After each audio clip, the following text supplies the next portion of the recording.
갈라디아서 2장 1절 말씀입니다. 14년 후에 내가 바나바와 함께 디도를 데리고 다시 예루살렘에 올라갔나니. 바울이 다시 예루살렘에 간 이유가 뭘까요? 여기서 말하는 다시는 공식적인 사역 이후 예루살렘 교회와의 관계를 맺기 위한 방문입니다.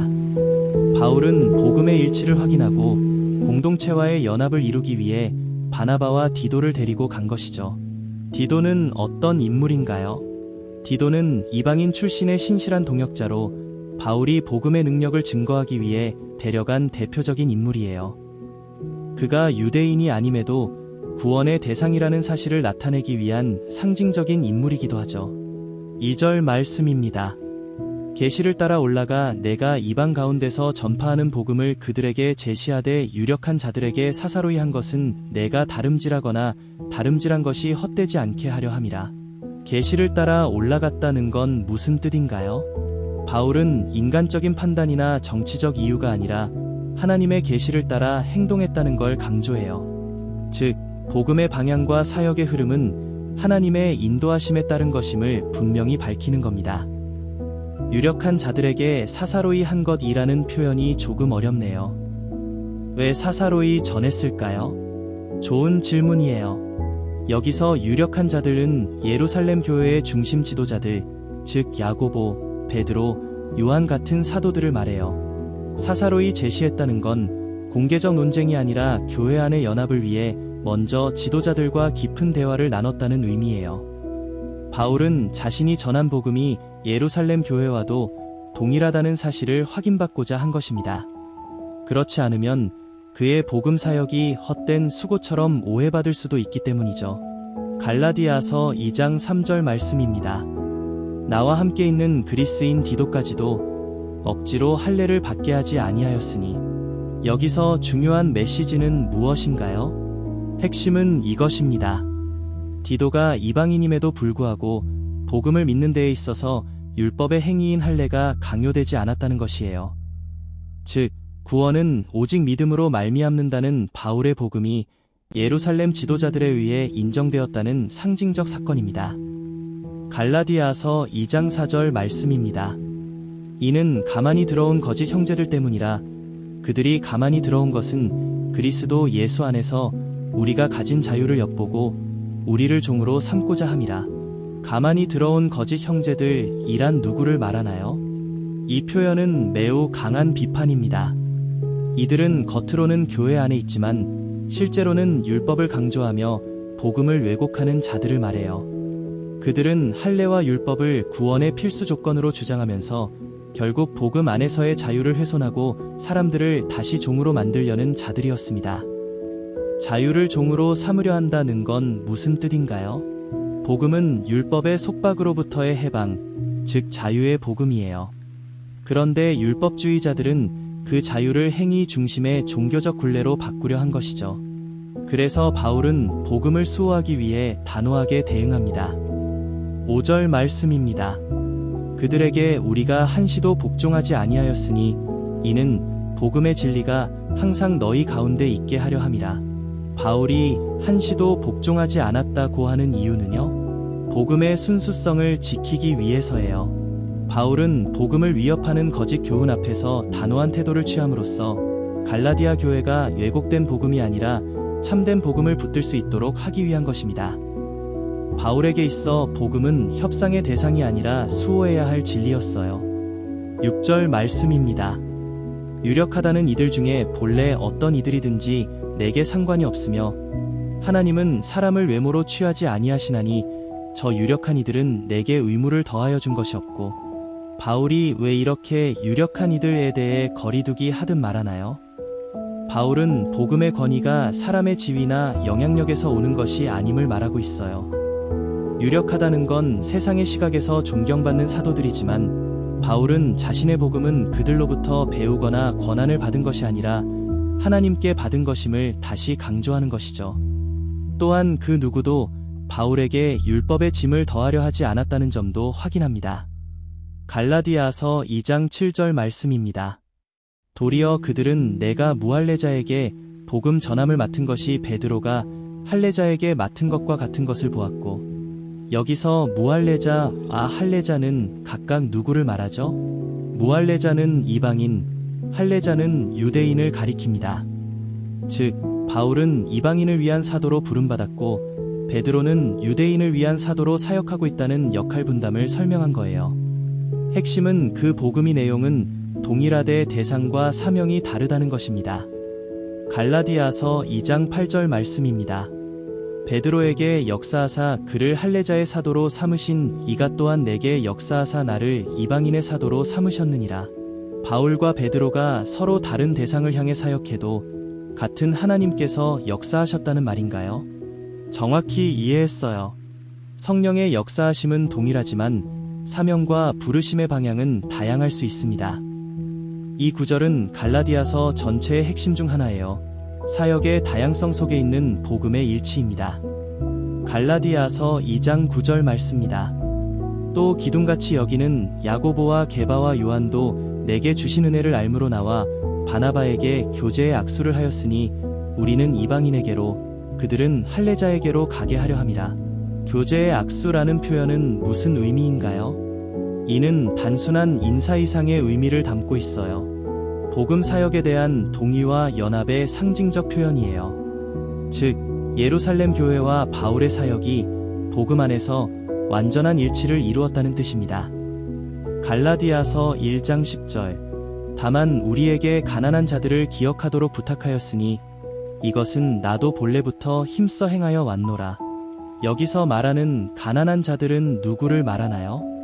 특별히 예루살렘 교회의 가난한 성도들을 가리킵니다. 당시 유대교의 박해로 인해 많은 성도들이 경제적으로 궁핍했어요. 그래서 바울과 이방 교회들은 복음의 연합을 실제적으로 표현하기 위해 구제 헌금을 준비하고 전달하곤 했죠.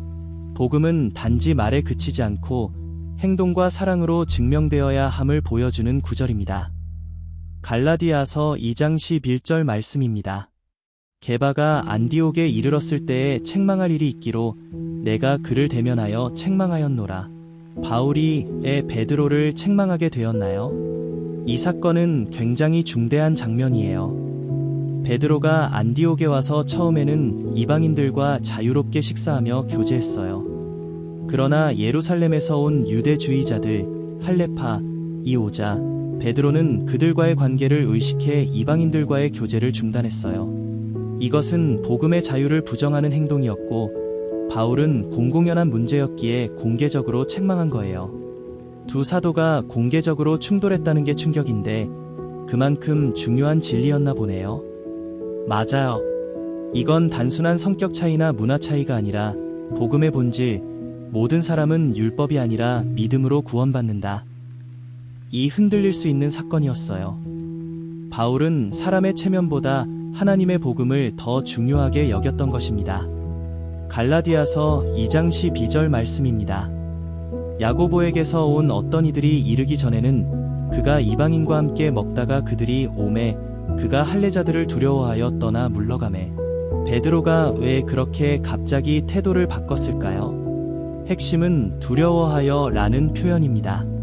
베드로는 유대인 동료들, 특히 율법에 철저한 이들의 시선을 두려워한 나머지 이방인과의 교제를 끊었어요. 이는 곧 복음의 자유를 부정하고 이방인 성도들에게 상처를 주는 이중적 태도였죠. 우리도 혹시 사람 눈치를 보며 복음의 정신을 잊어버릴 때가 있지 않나요? 바로 그 점이 이 사건의 교훈이에요. 복음은 편견 없이 모두를 품는 진리입니다. 누가 있든 어떤 시선이 있든 우리는 은혜의 복음에 충실해야 해요. 갈라디아서 2장 13절 말씀입니다. 남은 유대인들도 그와 같이 외식함으로 바나바도 그들의 외식에 끌려갔느니라. 바나바마저 영향을 받았다는 게 놀라워요. 네, 이 구절은 복음의 본질이 얼마나 쉽게 흔들릴 수 있는지를 보여줘요. 베드로의 행동은 다른 유대인 성도들과 바나바까지 외식, 이선의 길로 끌어들인 영향력 있는 실수였죠. 바울은 이를 통해 복음은 말뿐 아니라 행동에서도 일관되어야 한다는 것을 강조하고 있습니다. 14절 말씀입니다. 그러나 내가 그들의 행위가 복음의 진리를 따라 바르지 아니함을 보고 모든 자 앞에서 게바에게 이르되 내가 유대인으로서 이방인을 따르며 유대인답게 살지 아니하면서 어찌하여 억지로 이방인을 유대인답게 살게 하려느냐 하였노라. 이건 복잡한 구절 같아요. 좀 더 쉽게 풀어 설명해 주세요. 네, 여기서 바울은 복음의 진리와 실제 행동의 일치를 문제 삼습니다.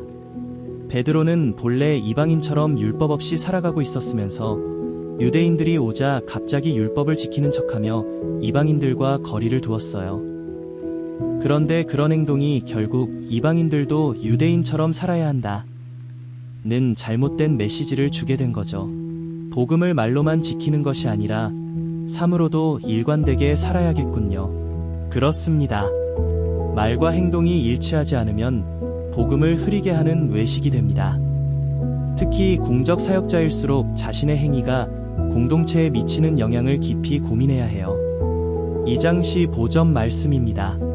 우리는 본래 유대인이여 이방 죄인이 아니로되. 여기서 왜 자신들을 유대인이라고 말하고 이방인을 죄인이라 표현하죠? 이는 유대인들이 가졌던 전통적 시각을 인용한 표현이에요. 유대인은 율법 안에 있다는 이유로 자신들을 의로운 자로 여기고 율법 밖에 있는 이방인을 죄인으로 간주했죠. 바울은 지금 바로 그런 구분이 복음 안에서는 무의미하다는 점을 강조하려는 전제로 이 표현을 사용합니다. 1장 16절 말씀입니다.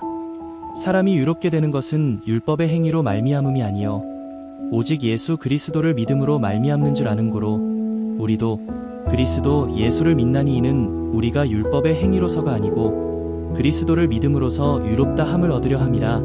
율법의 행위로서는 의롭다 함을 얻을 육체가 없느니라. 이 구절은 굉장히 핵심 진리 같은데요. 맞습니다.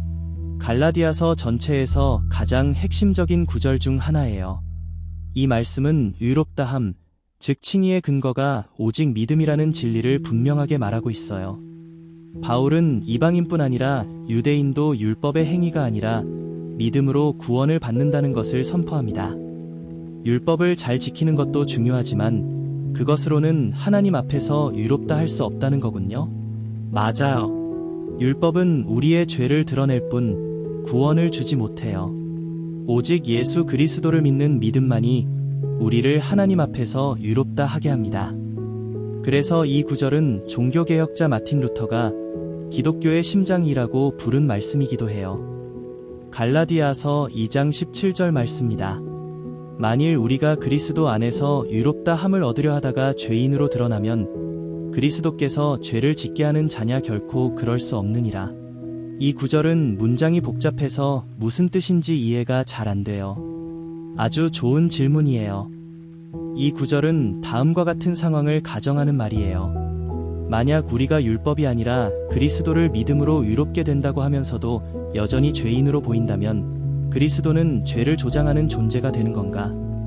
이에 대해 바울은 단호하게 말합니다. 결코 그럴 수 없다. 그렇다면 바울이 말하는 요지는 뭔가요? 핵심은 이거예요. 율법으로 돌아가는 순간 진짜 죄가 되는 것이고 그리스도 안에서 자유하게 된 자가 율법을 다시 붙드는 것이 오히려 죄에 해당한다는 말입니다. 즉, 그리스도를 믿는 믿음으로 의롭게 된다는 복음이 죄를 조장하는 게 아니라 율법으로 돌아가려는 자들이 복음을 부정하는 죄를 범하고 있는 것이에요. 갈라디아서 2장 18절 말씀입니다. 만일 내가 헐었던 것을 다시 세우면 내가 나를 범법한 자로 만드는 것이라. 여기서 헐었던 것을 다시 세운다는 건 무슨 의미인가요? 헐었던 것은 바울이 복음으로 인해 무효화시킨 율법 중심의 의를 말해요. 즉, 율법으로 의롭게 되려는 방식을 복음 안에서 버렸는데 다시 율법으로 돌아가려 한다면 자기가 오히려 하나님 앞에서 율법을 어기는 자, 즉 범법자가 되는 것이라는 말입니다. 복음을 알고서도 다시 옛 행위로 돌아가는 건 심각한 문제군요. 맞습니다. 복음은 새로운 길을 연 것이지 옛 길에 살을 덧붙인 게 아닙니다. 옛 시스템을 다시 세우는 건 복음을 헛되게 만드는 일이에요. 갈라디아서 2장 19절 말씀입니다. 내가 율법으로 말미암아 율법에 대하여 죽었나니 이는 하나님에 대하여 살려 함이라.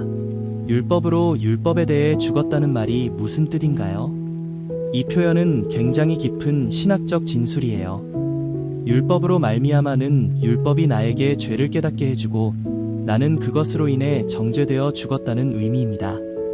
그 결과로 나는 이제 율법의 통치 아래에 있는 자가 아니라 하나님께 속한 자로 다시 살게 되었다는 거예요. 그러면 율법은 나쁘다는 뜻인가요? 아니에요. 율법은 우리의 죄를 보여주고 그리스도께로 인도하는 교사 역할을 해요. 그러나 율법은 우리를 살릴 수는 없고 오직 죽음을 보여주는 역할만 합니다. 그래서 우리는 율법에 대하여 죽고 하나님께 대하여 살아야 하는 거예요. 갈라디아서 2장 20절 말씀입니다. 내가 그리스도와 함께 십자가에 못 박혔나니 그런즉 이제는 내가 사는 것이 아니요 오직 내 안에 그리스도께서 사시는 것이라. 이제 내가 육체 가운데 사는 것은 나를 사랑하사 나를 위하여 자기 자신을 버리신 하나님의 아들을 믿는 믿음 안에서 사는 것이라. 이 말씀 너무 유명하고 은혜롭지만 깊은 뜻을 더 알고 싶어요. 정말 중요한 구절입니다. 바울은 자신이 옛 자아와 함께 십자가에 못 박혔다고 고백합니다. 이건 단지 비유가 아니라 예수님의 십자가에 연합하여 나의 죄된 존재가 죽고 새로운 존재로 다시 살아났다는 의미예요. 그래서 이제 살아가는 삶은 나의 자아가 아니라 그리스도께서 내 안에 사시는 삶이죠. 믿음 안에서 산다는 건 구체적으로 어떤 삶인가요? 믿음 안에서 산다는 것은 예수 그리스도의 사랑과 희생을 날마다 기억하며 나 자신을 위해 살지 않고 그분의 뜻에 따라 사는 삶을 의미해요. 즉, 복음 중심의 존재로 변화된 자의 삶을 가리킵니다. 이 구절은 우리가 죽고 다시 산 존재라는 것을 강하게 선언하는 복음적 자기 정체성의 핵심이에요. 갈라디아서 2장 21절 말씀입니다. 내가 하나님의 은혜를 패하지 아니하노니 만일 의롭게 되는 것이 율법으로 말미암았으면 그리스도께서 헛되이 죽으셨느니라. 이 말씀은 정말 심각한 경고처럼 들려요. 그리스도의 죽음이 헛되다는 말까지 하다니요. 맞습니다. 이 구절은 복음과 율법 사이에서 어느 한쪽을 선택해야 함을 강력하게 요구합니다. 만일 율법으로 의롭게 될 수 있다면 예수님의 십자가는 불필요한 희생이 된다는 거예요. 그렇기에 우리가 율법에 의지하는 순간 하나님의 은혜를 무시하고 십자가의 능력을 부정하는 셈이 되는 것이죠. 결국 의는 오직 은혜로 믿음으로 주어지는 거군요. 정확해요. 이 구절은 바울의 복음 선언의 절정입니다. 나는 은혜를 패하지 않는다. 그리스도의 죽음은 결코 헛되지 않다. 이것이 복음의 외침이죠. 갈라디아서 2장 이 말씀은 대담의 사도 바울님이 같이 했습니다. 다음은 갈라디아서 3장에서 만나요. 감사합니다.